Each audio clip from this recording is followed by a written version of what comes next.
Welcome back, everyone. It's Charlie. This will be my full Last of Us Season 2 Episode 1 video. There are a whole bunch of Easter eggs and references from the video game, so we'll break it all down.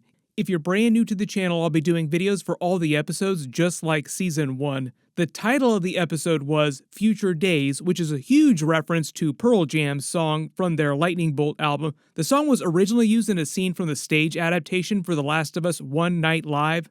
But probably the bigger connection here, because we're talking about Season 2 and we're adapting the plot of The Last of Us 2 game, is they used the song during the prologue of The Last of Us Part 2, where Joel sings it to Ellie before giving her the guitar, which they sort of foreshadow later in this episode, where he's like, I'll put some fresh strings on it, so we'll probably see him give it to her in next week's episode.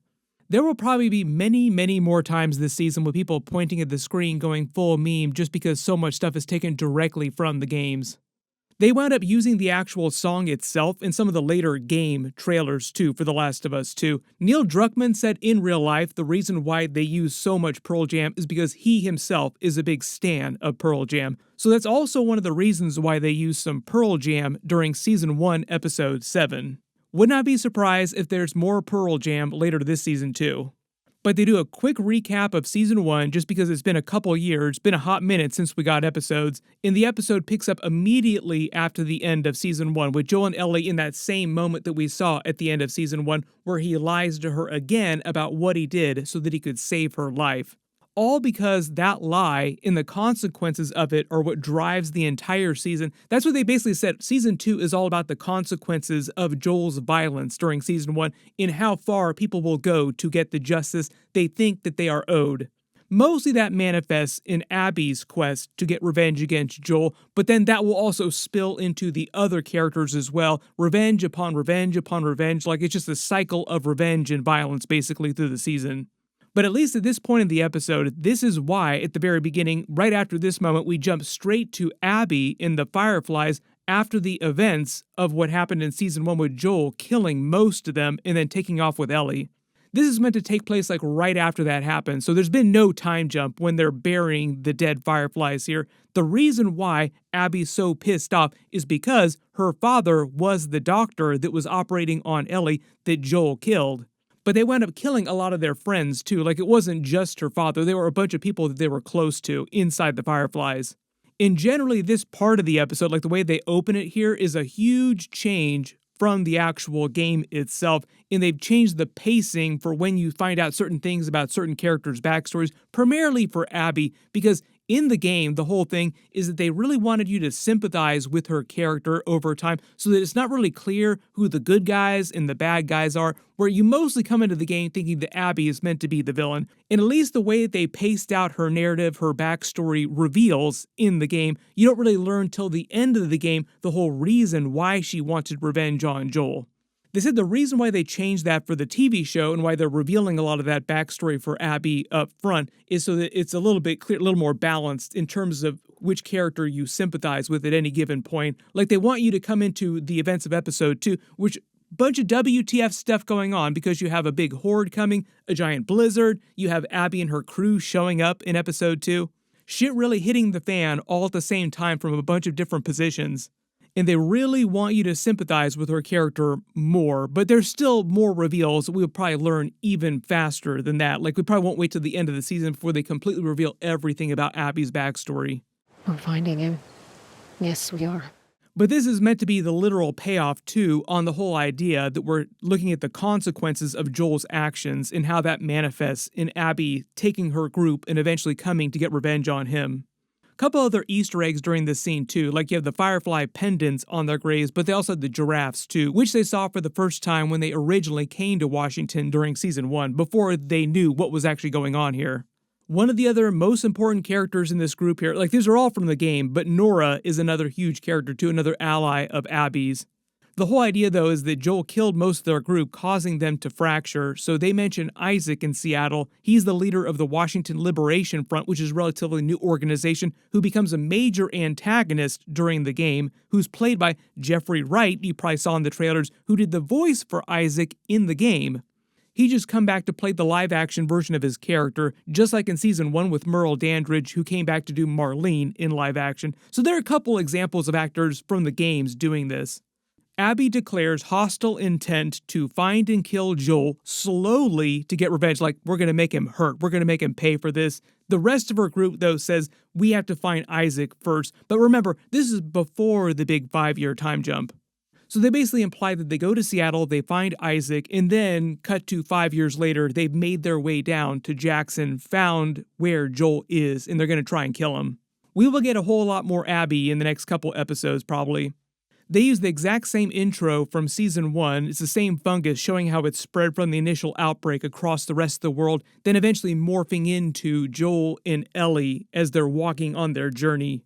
They jump to 5 years later in Jackson, and Ellie is training to defend herself. She's become a bit of a daredevil, funny coincidence because we're in the middle of doing Daredevil Born Again episodes in the Marvel Universe on Disney+.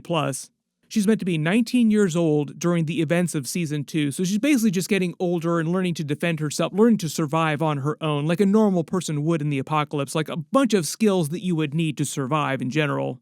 But you can kind of tell it goes a little beyond that, because not only is she rebellious in the way that a lot of teenagers just get rebellious during that age, but also the fact over the grief of what happened during Season 1 seems like it's driving her to do more and more reckless things, getting her into very dangerous scrapes like later in the episode when she's bitten again by one of the other infected. There are a couple of times later in the episode too where she starts fighting with other characters about trying to keep her safe, like, how dare you try to protect me. Then we meet Jesse, who's also from the game. Most of the characters, with a couple exceptions, are from the game. Like, they're very close adaptation of the games with a couple of different storylines that they did create brand new whole cloth that I'll mention as we go across them. Jesse, though, is right out of the games. They set up the idea that she gets super pissed off that Joel interfered and caused them to hold back in her training, basically setting up the rift that's happened between the two of them recently, because the whole idea is that she's learned about Joel's lie but hasn't said it out loud. That's why she's become so pissed at him. That's what's caused their rift. But at least on his side of things, Joel has not figured out that Ellie has learned about the lie. They just have not had that conversation yet. I'm assuming it's going to go down during episode 2. When they mention the thing happening tonight, it's meant to be New Year's and there's a big party, which is also right out of the beginning of the game. We get a wider shot of Jackson, there's snow on the ground, we got the storm coming by the end of the episode along with the Horde and Abby and her revenge squad. What we can say about that is that people complained that there weren't enough infected during Season 1. They listened to your requests, and you will get all the infected you ever wanted during Episode 2. They show them doing regular maintenance, everyday chores, keeping things up, and finding fungus inside the pipes, which leads to the reveal at the end of the episode with the fungus basically detecting the firework and alerting the Horde. Like, that's the reason why the Horde will eventually show up in episode 2, because the fungus alerts, it detects the firework, all the commotion that's going on. We get a scene with Joel and Dina, who's also right out of the games, who's in the situationship with Ellie, but they're not a full couple when this episode is taking place. That doesn't really start till the end of the episode. Dina is played by Isabella Merced, who's also currently Hawk Girl in the new Superman movie later this summer. There's a pretty good chance she'll wind up in the new version of the Justice League if that winds up working out long term for James Gunn in the DCU. He teaches her how to repair circuits, handy skills in the apocalypse. They just tease that they have a very friendly relationship. He has a lot of dad vibes here with her, which he references later in his therapy session. She's more like my real daughter than Ellie is, even though technically Ellie is also not his real daughter. But they do make a couple references to that during their conversation here, where Joel doesn't outright say it out loud, but he does reference thinking of Ellie as his daughter. Dina blissfully has no idea about Joel's lie, has no idea why Ellie is pissed off at him, what their rift is all about. He also references his original daughter who died during the initial outbreak. We saw her during the flashbacks in Season 1. Elsewhere, Ellie and Tommy shoot Infected with his rifle, giving her some more practice. He reminds her to go for the headshot to take them down. Body shots will not do it generally. He references the road, the Alpine station, the patrol to make sure there aren't more coming from that direction, which sets up later the episode. She gets pissed again that Joel tried to get Tommy to put her on less dangerous duty because of reckless behavior that she had on earlier patrols. So they basically want to set up the idea that she's been growing more and more reckless. Then another group of survivors comes to town. They use this to show you their procedure for how they handle new people arriving and set up the idea for why Joel is a good person, but also not such a great person at the same time too. He talks with Tommy's wife, Maria, who we met during season 1, about town maintenance generally and how there's not enough space or not enough things being built fast enough to accommodate all the new arrivers, and suggests they start turning people away. Like, what if we didn't let people on? They kind of got into this during season 1, so I feel like they've already kind of established this for his character, but he's meant to be a very, very pessimistic but dad-like character. Like, he cares about his family, the people he thinks of as family, but also he's very morally gray, and he could care less about people who he does not consider to be family. There are a couple times in this episode, a couple conversations he has where they wanted to make him seem a little more despicable, like not quite such a great character, all because of the way things go down during episode 2. Like, they're really trying to get you to sympathize with the Abby character too, who at least at the beginning here comes off as a little bit more antagonistic. We see him give off some more dad vibes with Tommy and Maria's son Benji as Tommy comes in. He lies about taking Ellie with him to shoot more infected because he knows that Joel would be pissed off that he put Ellie in danger. But it does seem like Joel understands that he was lying, like, oh yeah, you definitely had Ellie with you. Then we go to Gail and Eugene's house. So Gail is played by Catherine O'Hara. She's meant to be the therapist on the show. She is not a character from the games. Like, they just created her for the purposes of the show, all to set up a twist with Eugene's character, who is a video game character, and the whole reveal of Joel's lie with him confronting Ellie, or Ellie confronting him, and them actually speaking about what he did. The way they explain it is that she's basically like the town therapist, and he's paying for his therapy sessions with weed. In the games, Eugene is a character who's already dead when they first learn about him. Like, they just see a picture of Eugene and it's a bit of an Easter egg and that's it. But they decided to turn it into a slightly bigger thing and tie to this Catherine O'Hara character on the show. With the other big reveal being that Joel was the one to actually kill Eugene when he got infected, if that wasn't clear. You shot and killed my husband. The way that Gail explains it, she says, I understand that you had to kill him, but it was the way you did it, and I'm still pissed off at you no matter what, even if it was supposed to happen. This is meant to be one of the smaller examples, like smaller scale, of the consequences of Joel's actions, like just the way that people react around him based on what he's done. With Abby, though, obviously it's meant to be like the biggest of the big. She then uses this reveal about the death of Eugene to try and get him to be honest about what he's not telling her. Like, you're clearly not revealing everything. Like, what did you do to make her so pissed off? You clearly did something. And he almost says it out loud. It sounds like it's going to be episode 2 before he and Ellie literally start talking to each other about it. Then we go to Joel and Ellie's house, which is also a big thing in the game. It looks a little bit different from the video game version, but it's meant to be very close. This is Joel's guitar, also from the games. There'll be a big scene with that from the games in episode 2. She's listening to Nirvana. Dina then comes to get her for the patrol, and they start to set up some of the chemistry between the two of them. But like I said, at this part of the episode, they have not become a couple or anything, and she's been going out with Jesse previously, but they've just broken up. So they spend a lot of the rest of the episode between the two of them just to show the chemistry between them as they slowly come closer and closer together. There are a couple more video game references in quick succession when Dina says Curtis and Viper, Joel's favorite movies. They reference them during season 1, but literally just a couple minutes after this, Jesse also mentions Curtis and Viper. We meet Ellie's horse, Shimmer, who is also right out of the games. There's a couple moments between Jesse and Dina where they kind of show off that they used to be close, but they're not together right now, and they reference that later in the episode too, like, yeah, we're not going to get back together, for reasons, and the reasons wind up being because she's now into Ellie, like Ellie and Dina are into each other. There are a lot of different characters that have lines of dialogue that reference things getting worse, infected showing up, just foreshadowing the Horde showing up in episode 2, as they go on patrol. Mostly they use this whole side trip, this little adventure, to show you what Ellie and Dina are like on missions together. The way that Isabella Merced talked about it, she said that they played it like Dina is meant to be the brains of the operation and Ellie is the brawn, even though Ellie looks like a little 14-year-old girl. Part of the idea is that she's so useful because she is immune. They can use her as a tank to basically guard in situations like this. Like when you're in very tight spaces like this dealing with infected, it's way easier to put her at the front of the pack. But one of the important things, though, is that Dina doesn't know anything about Ellie being immune, which you will probably find out soon. They both rush into the building, doing all the things that they're not supposed to do, getting in all kinds of trouble. She hears the clicker with Ellie jumping it to take it out. Like I said, very risk-seeking behavior, but it's all because she knows she's immune, so she's not afraid of being bitten, which is why she doesn't have any problem jumping it.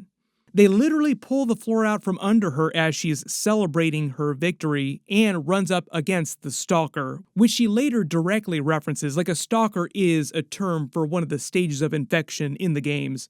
The way the people that make the show talked about it too, they wanted to use this to show the evolution of the infection and how the infected would get smarter during different stages. So the idea is they wanted to show that the Stalker was much more intelligent than, say, like the lower level infected.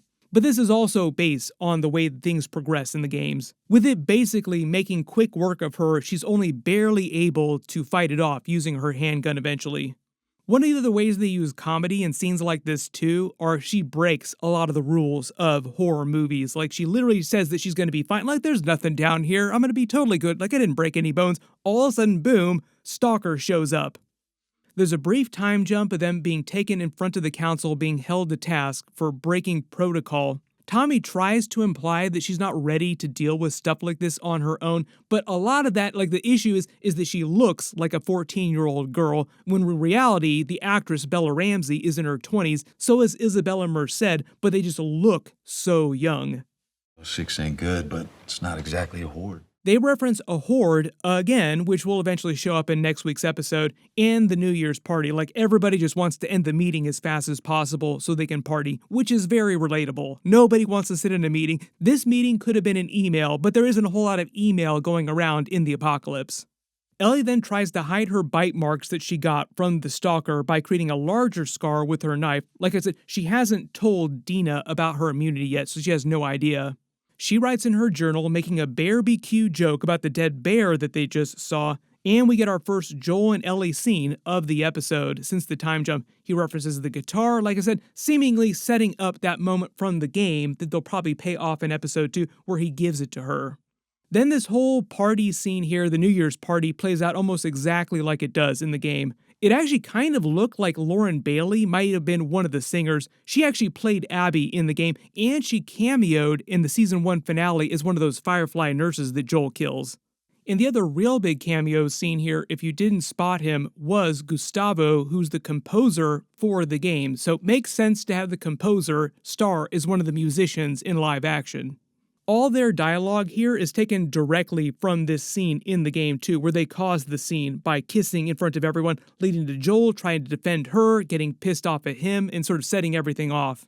The reason why she's actually pissed off at Joel is just because more latent vibes from the larger lie during season 1 because they have not confronted each other over it yet. They have another frosty encounter later that night as everyone else is enjoying New Year's. Some randos drop a firework in front of Fungus in a pipe, which likely alerts the Horde and brings them in episode 2 at some point.